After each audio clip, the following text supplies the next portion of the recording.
Assalamualaikum warahmatullahi wabarakatuh. Warahmatullahi wabarakatuh. Selamat pagi semuanya. Iya, pagi. Yang saya hormati Bapak Retno selaku petugas di Dinas Perhubungan. Sebelumnya perkenalkan nama saya Herlina. Nama saya Bulandayani, Pak. Nama saya Imelda. Saya Abraham. Kami dari mahasiswa Universitas Maritim Raja Ali Haji, jurusan Ilmu Administrasi Negara. Nah, jadi di sini kami izin untuk mewawancari Bapak terkait pelayanan publik yang ada di Dinas Perhubungan Kota Tanjung Pinang. Tujuan kami untuk wawancara ini ialah untuk mendapatkan informasi terkait pengaruh reformasi birokrasi terhadap efisiensi pelayanan di pelabuhan, khusus itu di Tanjung Pinang. Nah, seperti yang kita ketahui Pak, bahwa reformasi sendiri adalah sebuah upaya sistematik untuk mengubah atau memperbaiki sistem penyelenggaraan pemerintah. Nah, perubahan ini mendasar di berbagai aspek, mulai dari struktur organisasi, proses kerja, hingga adanya budaya kerja. Serta tujuan utama dari reformasi birokrasi adalah untuk menciptakan birokrasi yang lebih efisien, efektif, transparan, dan akuntabel dalam melayani masyarakat. Bila memungkinkan, informasi yang akan Bapak berikan bisa sangat berguna bagi kami untuk memahami lebih dalam terkait dampak adanya reformasi birokrasi terhadap efisiensi pelayanan di pelabuhan. Mungkin apakah Bapak sudah siap di wawancara? Siap. Mungkin langsung aja Pak. Izin Pak, total pertanyaannya 15, boleh nggak? Atau 10? Ya. Lebih cepat dibanding Ya. saya. Kita mulai. Ya.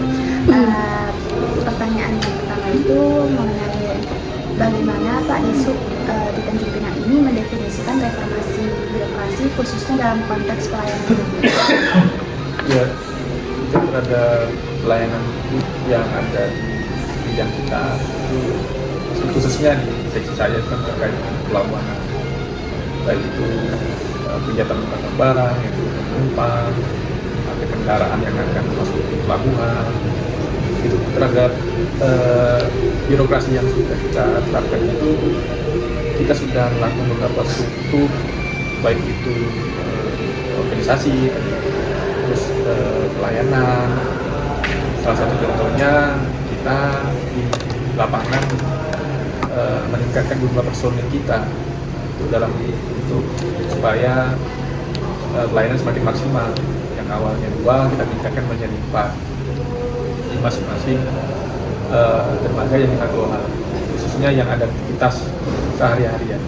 Yang nggak ada aktivitas sehari-hari ya kita ini kan kita sambil memantau juga, tapi tergantung ada kegiatan atau tidak di sana.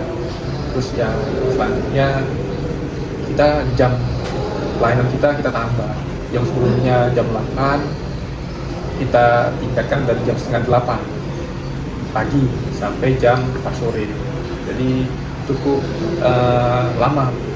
Jadi dalam rangka itu memberikan pelayanan maksimal terhadap masyarakat, khususnya di sektor pelabuhan. Dan terkait di organisasi, kita juga sudah merampingkan organisasi kita yang awalnya ada 3 seksi menjadi 2 seksi dalam rangka supaya tadi birokrasi tidak banyak gitu ya, jadi memangkas birokrasi. Dan saya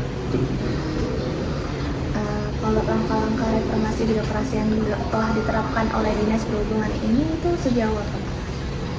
Sejauh ini kita sudah melakukan beberapa upaya perubahan dalam hal manajemen kita. Ada kurikulum yang kita perbarui, SOP juga kita perbarui, dan dalam hal untuk memberikan kepastian pelayanan publik. Apakah reformasi birokrasi ini berpengaruh terhadap kinerja Dinas Perhubungan? Ya cukup signifikan pengaruh. Karena dengan ada perubahan-perubahan ini, pelayanan akan semakin kita tingkatkan. Kepuasan masyarakat itu pun kita terus memantau apakah mereka ada keluhan dari pelayanan kita. Kita juga ada di lapangan petugas kita supaya nanti kalau ada hal-hal yang memang perlu disampaikan, bisa disampaikan baik di lapangan maupun Mengenai ini Pak, organisasi. Adakah perubahan struktur organisasi setelah reformasi birokrasi ini diterapkan? Ada, ternyata tadi saya bilang bahwa ada 3 menjadi 2. Terus di lapangan organisasinya yang awalnya kecil jadi besar. Memang ada kebalikan, di lapangan kita perbesar supaya memberikan pelayanan maksimal. Kalau di kantor itu supaya birokrasi nggak semakin banyak. Mungkin ini kita ke lebih spesifiknya mengenai pelabuhan ya Pak. Bagaimana implementasi reformasi birokrasi berpengaruh langsung terhadap pelayanan pada pelabuhan yang terpisahnya Pak? Iya, tadi semakin kita lakukan reformasi tadi, birokrasi semakin memberikan dampak kontribusi yang besar bagi isu juga. Contohnya dari segi keluhan masyarakat itu berkurang, dari pengguna jasa pun berkurang. Karena tadi kita mencoba memberikan pelayanan maksimal dari segi hal reformasi birokrasi yang kita lakukan. Bukannya kita ini tujuannya reformasi yang kita lakukan itu menambah jumlah pelayanan kita di sana. Kita jemput bola. Kira Selanjutnya Pak, mengenai tantangan dan hambatan, apakah ada tantangan utama yang dihadapi dalam pelaksanaan reformasi birokrasi di lingkungan desa Tanjung Pinang khususnya terkait pelabuhan? ya, tantangan dan hambatan kita ya pasti ada. Salah satunya infrastruktur itu menjadi hambatan, tantangan yang perlu ada perbaikan-perbaikan. SDM juga, kita harus peningkatan SDM, kapasitas SDM, jumlah SDM itu memang harus, itulah menjadi tantangan karena kita memperdayakan semaksimal yang ada. Tapi memang butuh untuk memenuhi kuasa terhadap masyarakat karena tuntutan kita terlalu banyak, kita pun terbatas juga, kita hanya memberikan pelayanan semaksimal dan sebesar dan semampu kita. Terus bagaimana ya Pak cara menangani hambatan-hambatan yang Tadi kita upayakan ada bentuk-bentuknya dukungan dari stakeholder terkait, stakeholder yang bisa memberikan tadi misalnya dukungan terhadap infrastruktur kita, dukungan terhadap SDM kita, karena tidak bisa diselesaikan di internal kita, karena ada tahapan langkah-langkah yang harus dilalui. Apakah ada dampak yang jangka panjang Pak dari reformasi birokrasi ini? Dampaknya jangka panjangnya ada. Tadi dampak yang dirasakan terhadap reformasi birokrasi ini semakin lama menuntut kita harus mengikuti perkembangan zaman, baik itu sistem teknologi, terus kebutuhan masyarakat, terus dampak sosialnya itu banyak dan harus kita kedepannya memang harus ada semacam apa yang namanya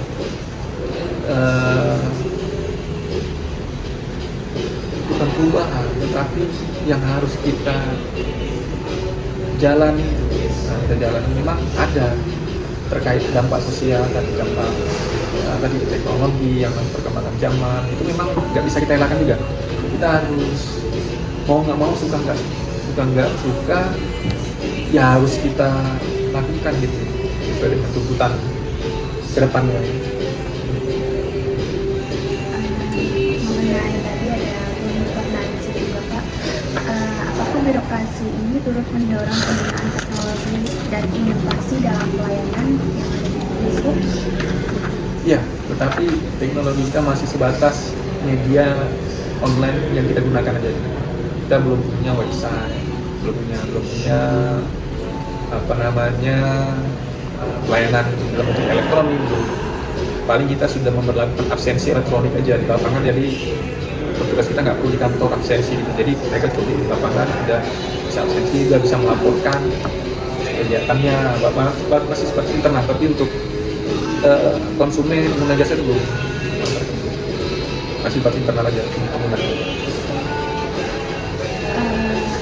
Kira-kira di sini ada sistem government nggak Pak? atau sistem digital lain pada besok mengenai pelabuhan? Belum ada.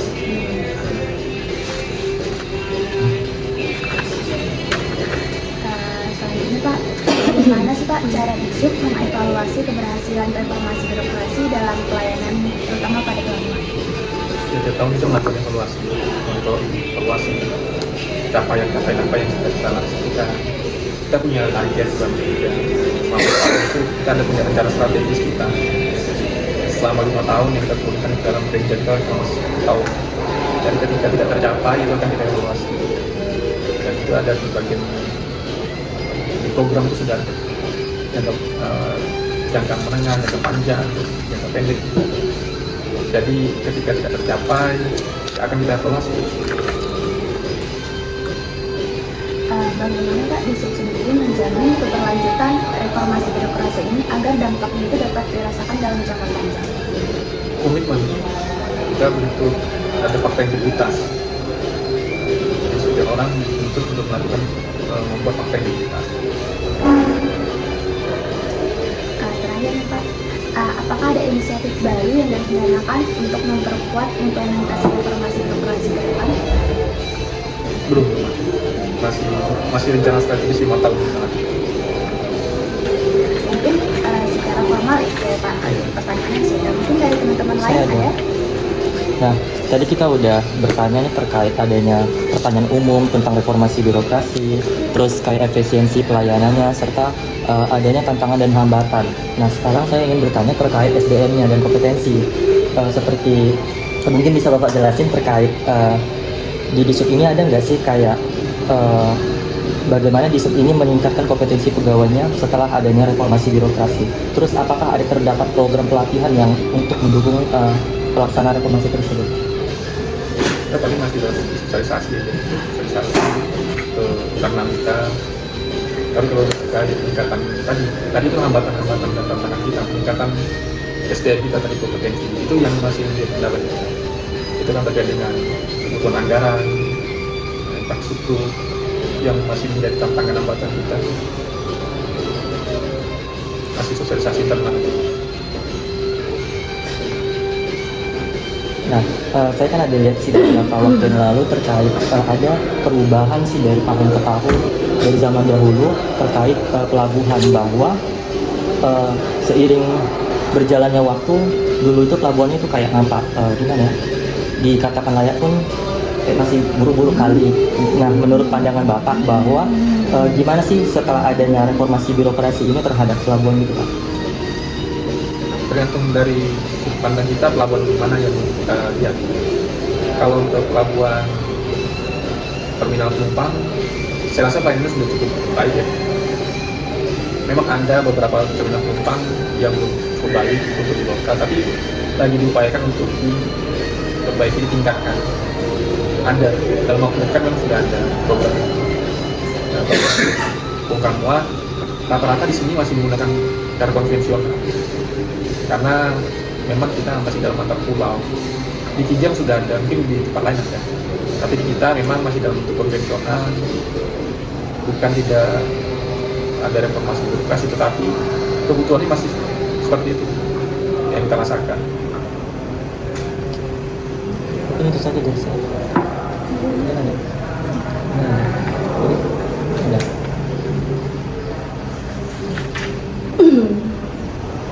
Tapi Pak, pelayanan di sini tadi ada bongkar muat barang, ada angkutan penumpang, terus kendaraan, turun naik penumpang, terus kendaraan, terus apa lagi Pak? Ada juga kita tapi di itu ada rekomendasi BBM, Rekomendasi BBM ini seperti apa ya? subsidi.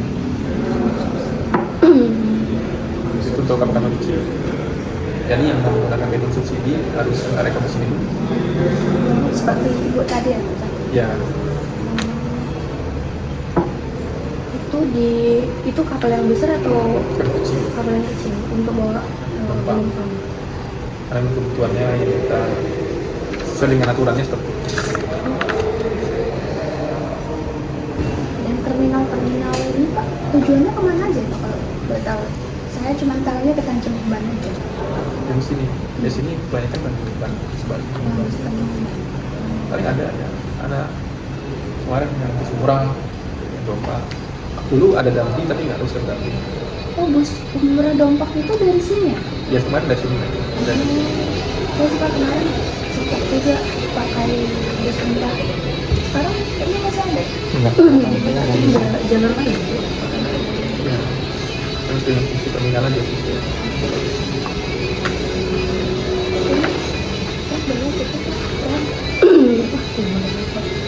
Tidak, ada yang nanya lagi? Mungkin ada nggak sih saran dari Bapak yang bisa diberikan untuk kami terkait kayak bagaimana sih meningkatkan efektivitas reformasi birokrasi terhadap pelabuhan Bapak? Apa mungkin ada kebijakan yang perlu diperbaiki atau ditambah untuk mencapai tujuan reformasi birokrasi? Masuk birokrasi sebenarnya modelnya kan yang memangkas pelayanan. Saran masukannya sih untuk tadi lebih banyak harus kita mengurangi bertemu langsung.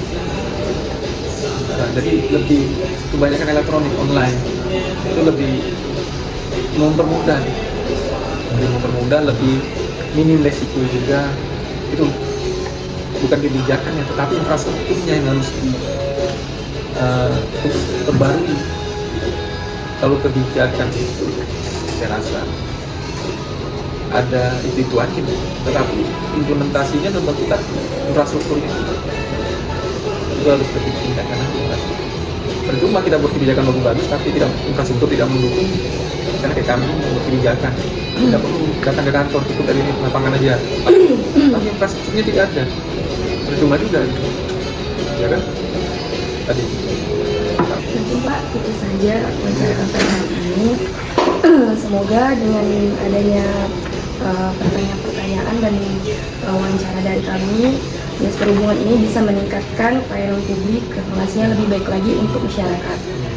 Ya, sekian, saya tutup dengan Assalamualaikum warahmatullahi wabarakatuh. Salam.